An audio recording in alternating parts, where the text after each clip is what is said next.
Policies and decision making. Productive Pastor 21.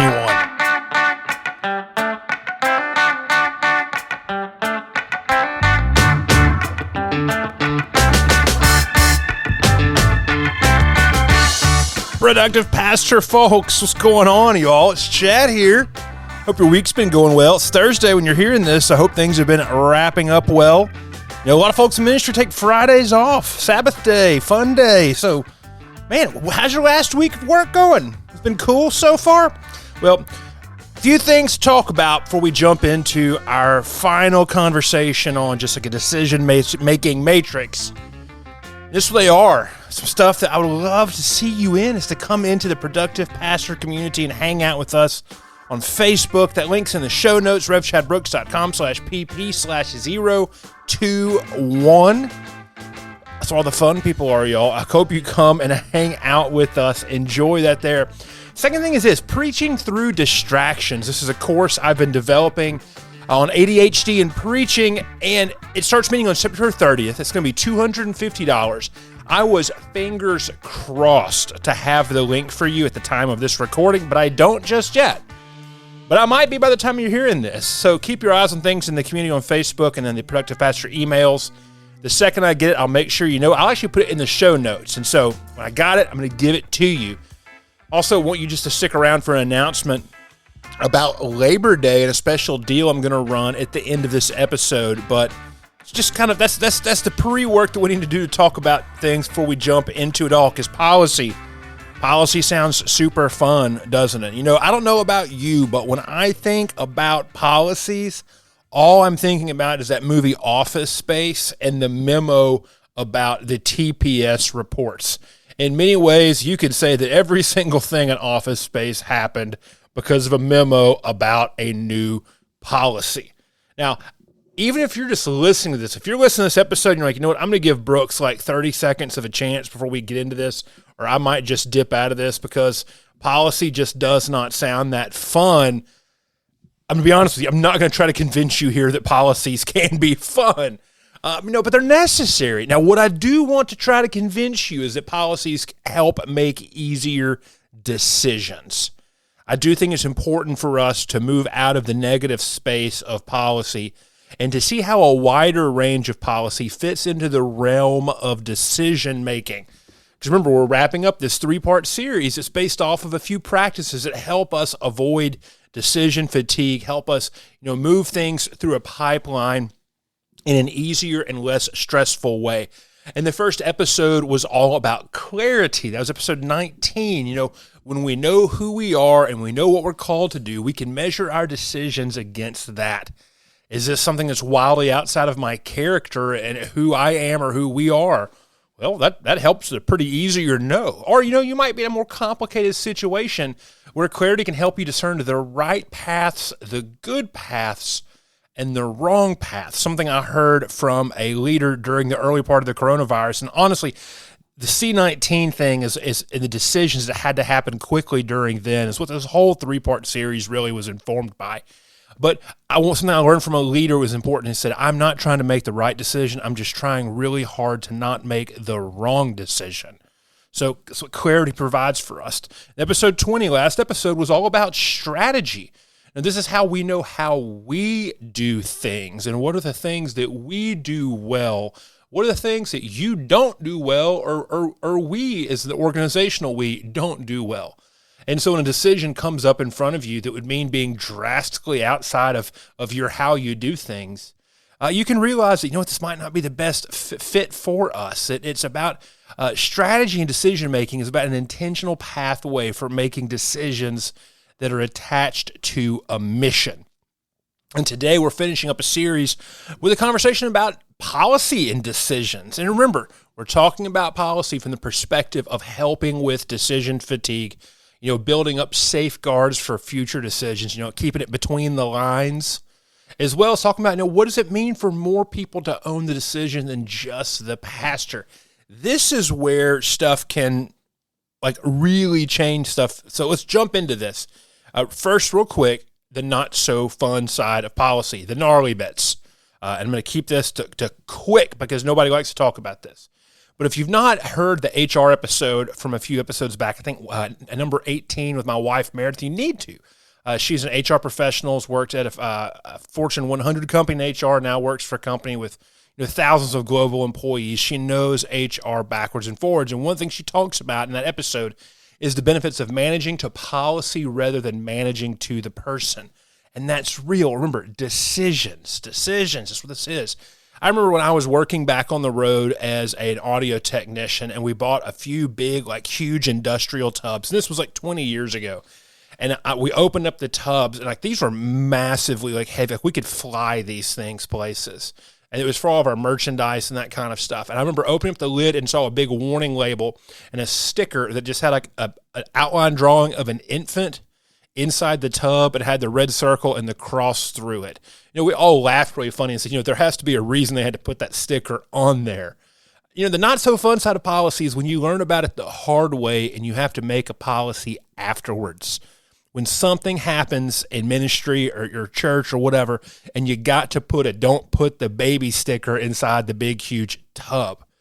Instead, what I want you to think about is this. When you're in those low seasons of activity, and if you go back to season 1, all the conversations we had about ministry seasons and how there's high intensity and low intensity and high focus and low focus. There's a quadrant that's there, and I teach this method in the season 1 workbook about how it can help you to understand the different seasons of ministry and to set goals specifically inside of those seasons. So think about that whole conversation. If you haven't heard that and you're like, Chad, I want to hear that, I want to learn from that, go back to season 1 and go back and buy the workbook and hang on to the end of the episode. You'll find out a cheaper way to do that. But, when you're at a downtime in ministry, work on a couple of policies. Say, hey, we've never had an employee handbook. Let's bring the staff together and talk about what an employee handbook would be like and work on that with our leadership. Or let's take care of a couple of policies to help us manage our facilities better, because we've come up on a few incidences. Like when you're in one of those low seasons of ministry, that's a perfect time to proactively create a couple of policies. And that's the thing, proactively. No one wants to be introducing policies when things are wild and crazy. You don't want to be in a situation where you realize you've got to put the sticker on the tub because you had a baby get stuck in a tub. You want to make the sticker because you're like, hey, that's a bad idea to put babies in tubs. Let's put a sticker on there so nobody does it. Nobody enjoys that. And when it happens, a lot of times people can see right through it, and that's going to increase anger and frustration, that sort of thing. So take advantage of the right times to build out the more official, boring, the gnarly side of HR and management style policies. Because policy is not, so that's it. So let's get the gnarly bits out of the way. We're done with that, because policy is not just a HR or a punitive conversation. Okay, so we're done with the not fun side of it. Let's go into the fun side of it. Policies are just systems, okay? Let's say it together. All again, wherever you're listening, if you're in the car right now, let's say it together. Policies are systems. Policies are just official ways for us to say, this is how we are agreeing to do things. Remember, because we're talking about policy as a decision-making matrix. In the normal-sized church, let me ask you this. How many of the decisions come back to the pastor? If we're not intentional, I bet you most of them do. We all have this fear of being the micromanager or being in control or all the kind of stuff that's attached to that.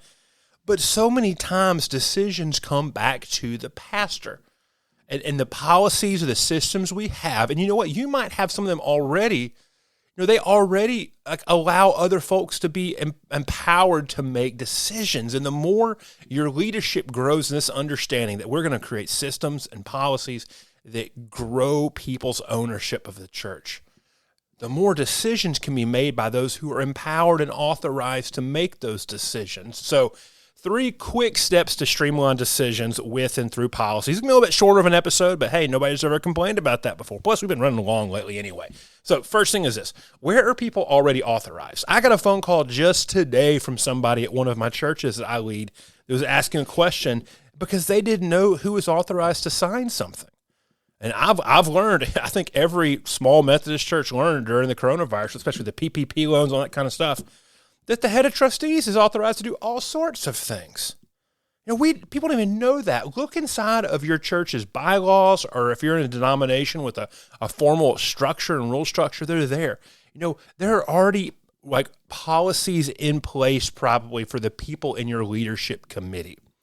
Now, you'd be surprised by how much of this is already done for you. Folks are just not aware of it. And what that does is, it gives you already the rules so you don't have to make the decisions. And depending on how institutional your structure is, sometimes it lets the rules be the heavy and not you. But also flip that and think about, okay, how am I developing my leaders, my committee chairs, or these sorts of people, to let them know, hey, you already have the authority to do this. I trust you. Let's talk through this. What are the decisions you think that we need to be making? And then let them make those decisions. You already have people probably who are authorized to do things, and folks aren't doing it because they don't know they can or that they should. The second thing is this. What are you doing at least like once a month or a few times a year that could benefit from this? Remember, policies are systems. And right there, if you've got a task that you do twice a month or something like that, right there, you've got a system that is screaming to be developed. And all systems are saying, hey, if this needs to happen, then somebody needs to do this. So if X happens, we respond with Y. Think about any sort of recurring tasks that you have that you're doing just because somebody needs to be doing it, or is it's not developed, and so it requires you being part of it. And right there, that's the beauty of it. When you understand that personally as a leader, once you go in and develop that system, then that can be handed off. And here's where we think intentionally about that handing off thing. Now, the policy is being given to somebody to run the system you've already developed. And like I said, think about it. It's a little wild sounding, but imagine this. Over the course of a year, you can take one thing each month and be super intentional about how it happens and what needs to be, what are the best practices, all that sort of stuff. And then hand it off to someone else who's given the authority to run with it and to make any decisions about it. And the only thing that they have to do is stick to the system or the policy. And friends, that's a clear pathway towards the development of other people. Expectations are placed instantly there because you've done the heavy lifting and you developed the system. And so if you do that once a month for a year, now you've got 12 things that you used to do that are now owned by other people that are part of your church. Some of the healthiest leaders, the ones I'm so jealous of, that I would love to have the natural skills they do, are those folks who know how to develop and encourage other people through ministry ownership. That is a skill that I would love to hone in more. But if you're using systems strategic like this, you say, hey, this can be handed off. Let me make sure it's done in line, and then let me encourage someone in their own leadership and ownership to do this. And so that's the second part. The third part is this. Think about the decisions that you know you're going to need to make. So back in 2021, in November, the last church I was serving, the church we started, we opened a brand new worship facility, and 2 days later, our positivity rate in our parish, that's our county because we're in Louisiana, was over 35%. It's like 1 in 3 people had COVID. We had folks come down that next week. We couldn't trace anything back to church, but it probably happened. And so our leadership met, and we quickly made the decision to close again, but we were like, well, when are we going to reopen? And thankfully, I had some tremendous leaders that suggested that we do this because they didn't want to meet a bunch when there was no guidelines in place. They said, let's come up with a policy that's going to make the decision for us. So we made the decision that when the positivity rate hit 10% for 2 weeks in a row, that we would reopen. And I think we were closed for another 13 weeks. And so during that time, we used the energy that we would have spent debating every week to reopen or not to plan, okay, this is how we're going to reopen yet again, and also reopen in a brand new building we've only been in one time. And then we also let the congregation know, hey, we will reopen worship again when this happens. And we would get the updates on Friday. People in the church would get the updates. We were all looking at it because everyone was excited to be together. And that first Friday we hit 10%. We kept our fingers crossed, but we also activated the decisions that we had already made about what would need to happen when we hit that 10%. We were hoping it'd be 2 successive weeks, but we were realizing it might not be. But that first time we hit 10%, we then implemented all the decisions we made beforehand.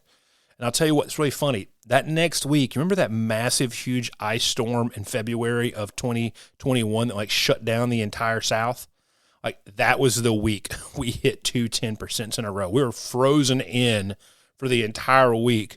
But on Friday, when we got the updates, we found out, okay, 10% 2 weeks in a row. No matter what, we're opening because we made this decision. So we got a bunch of folks in the church out there with snow shovels and poured a bunch of hot water on the ground, and we made sure that the building was unfrozen, that things were ready, and we had done a bunch of stuff to ice-proof the entire facility beforehand. But we had made those decisions, and that 10% enacted that decision because we had we pre-made and agreed upon system. So think sometimes in some situations that policies are simply a trigger towards what you will do, what you can do, or what you should do.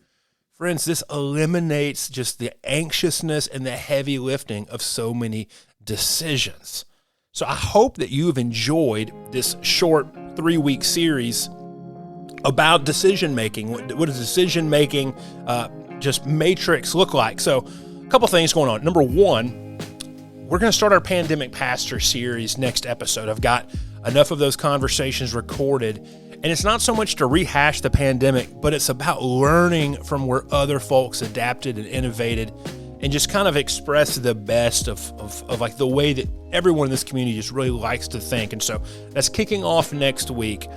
Second thing is this: you might have gotten an email from Productive Pastor, or that I've even been honing in more and more and more of what we're going to focus on in the podcast, and really the 4 big, broad, content pillars that we have here at Productive Pastor. That's personal organization, that's sermon preparation, it's strategic leadership is another one of those, and the fourth, these are still new enough to me where I can't rattle them off the top of my head, but the fourth pillar that we have in play is this. It's the idea of systems thinking, which I talked about a bunch today. So 4 content pillars: personal organization, sermon preparation, strategic leadership, and systems thinking. A lot of fun stuff is going on with just that kind of second level of what's going on here. So the last thing to tell you is this: I told you I'm going to give you a deal on the Productive Pastor Week workbook for Labor Day. So I'm running a 15% sale on the Season 1 workbook. If you jumped onto the podcast this summer and you missed it being its opening price of $30, here's a way you can get it for a discount.